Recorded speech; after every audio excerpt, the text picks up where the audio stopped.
The title of this podcast is Worst Advice You Ever Got. Don't ever change. Most recently, I was listening to a little interview where a journalist was firing off all of these questions to a celebrity. And the celebrity was just coming back with these quick answers. It was like rapid fire. And it was kind of like, it wasn't meant for entertainment in that way. It was meant more from like, trying to glean some gems of someone who's had a long life experience that's brought them to a level of success. And is there anything that people can take from them that may be useful in our lives? And after a succession of questions, the one that stuck out to me the most was that one question. And the journalist asked, worst piece of advice you ever got? And the person responded, don't ever change. And that stuck with me. That really, really stuck with me.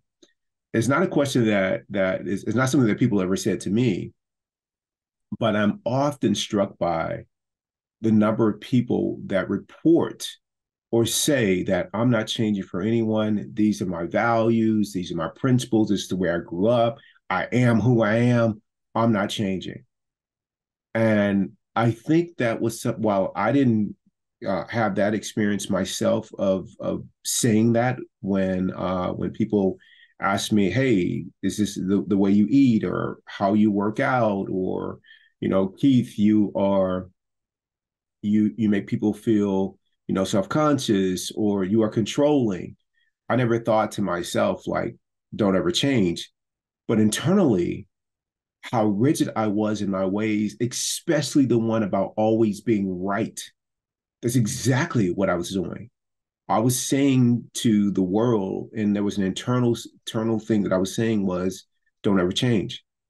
And it was the exact opposite of what I should have been considering. Because the things that I was doing was causing me a lot of suffering. And I was also causing suffering to others. And so a change was exactly what I needed. Now, the deep part of me that's aligned with love, unconditional love and goodness and gratitude and higher consciousness. Now, that part of me, it doesn't change regardless.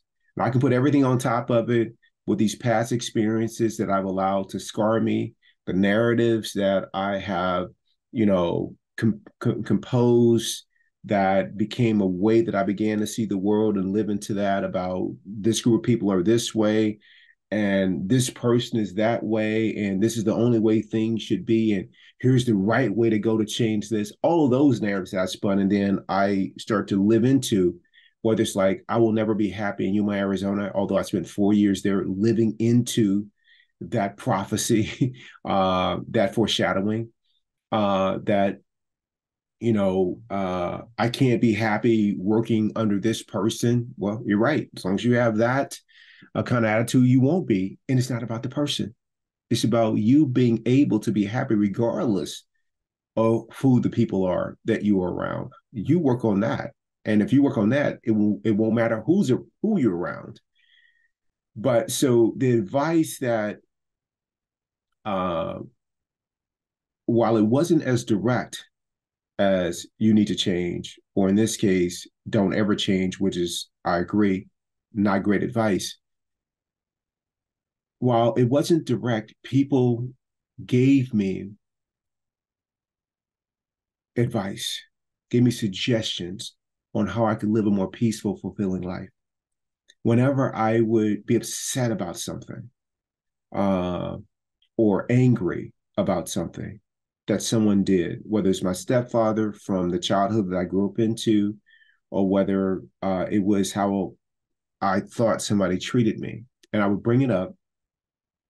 People would say to me, Keith, you need to let that go. I remember my mom, some family members telling me, Keith, you need to let that go. Especially when I got older. I remember talking to an aunt when I got older, and she was talking about something about my stepfather. And it was something positive, like he was, he had a great sense of humor or he did something. And I was so upset that they would even like bring up something positive about him that I started to like bring up everything for the past way. Like I don't want to hear this because I grew up with this guy. I know what he's like, and no, like you don't understand.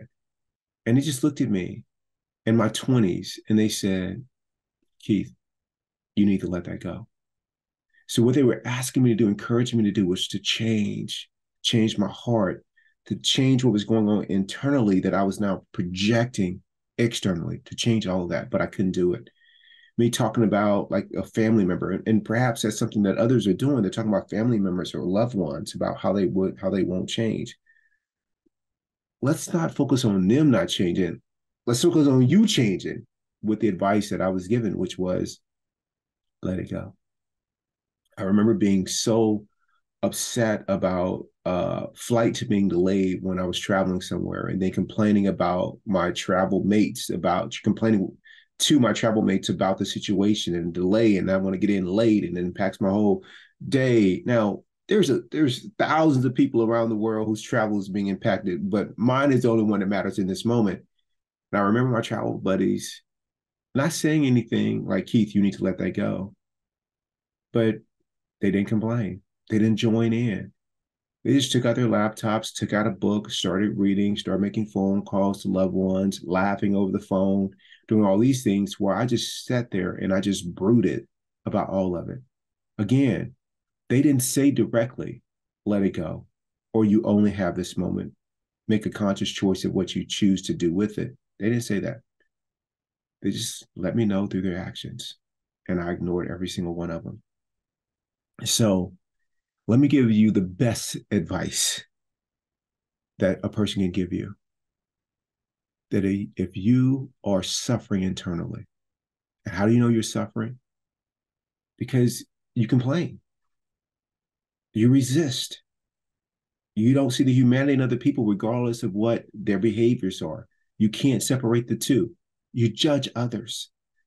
You are lonely. You are attached to life or people being a certain way, or you are clinging to things that are past, or anxious about what might happen, or resisting the past, or it's become a story that has become the narrative of your life. If any of those things and more are happening, then consider it might be a good opportunity to change. I'm certainly glad that I have. And every single day that something hits my stuff, it becomes an opportunity for me to continue changing. And the change is with letting go of my lower self. And I want to keep doing that every single day, every time something happens, until there's nothing left of that lower me, of Keith 1.0. I just want to continue to grow and love and give love and serve the moment in front of me. Being in friendships, being in relationships is not about what people loving me. It's about me having so much love that I just want to share with other people with no expectation of anything in return. Now, man, that's a life worth living.